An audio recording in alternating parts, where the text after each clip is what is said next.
This set of stretches will help alleviate stress along your iliotibial or IT band from the hip to the outer knee, and it'll stretch your hips too. Start in a sitting position with your right leg in front. If you have more flexibility in your hips, you might get your right knee over your left knee and both knees toward the midline. Your hips are level. Your left arm will come up into a backstroke, your right arm into a breaststroke, and perhaps you can get these two hands to meet behind your back or use a strap to help you.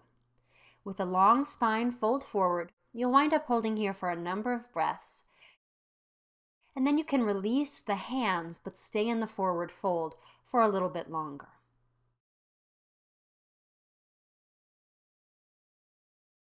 Coming out with an inhalation, you'll lift your right knee up. You can extend the left leg in front or keep the knee bent, as feels best for your left leg.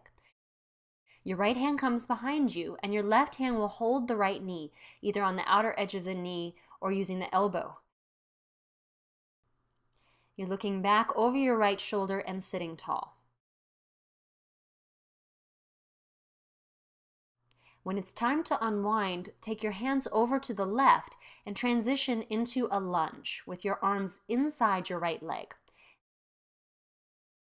There are lots of variations here. You can fold yourself forward and down. You might even turn your left toes under and straighten that leg, but do the position that feels best for you.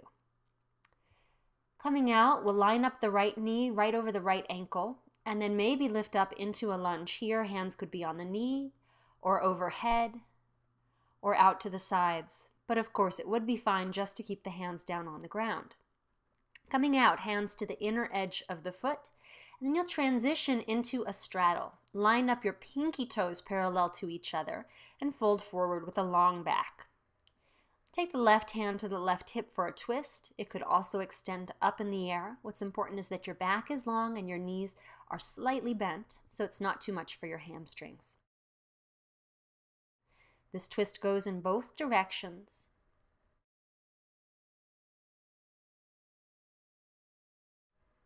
Before unwinding, and you'll continue to transition over to the left, dropping down into that low lunge, back knee down, keeping the hands on the floor, or lifting them to the knee, or taking them overhead or out to the sides.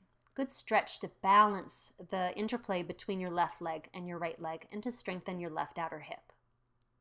Now into the groin stretch, coming only as deep into the stretch as feels good for you. There should be no pain at all here, and you should be able to breathe freely. Now from here, there's a funny transition. We'll drop down onto the outer edge of the right knee, the outer edge of the right hip, and ta-da, you're cross-legged with the left leg on top.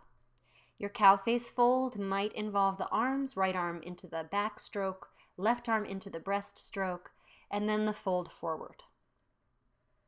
Remember, you should be able to breathe comfortably throughout each one of these stretches. The second stage is to release the arms down, continue the hold. And then we finish with the twist, the left knee up, the right leg either straight or bent. The left hand pushing the floor away behind you so you have lots of height, and the right elbow holding the knee, or the hand could hold the knee. When you're done, unwind carefully, and you should feel great.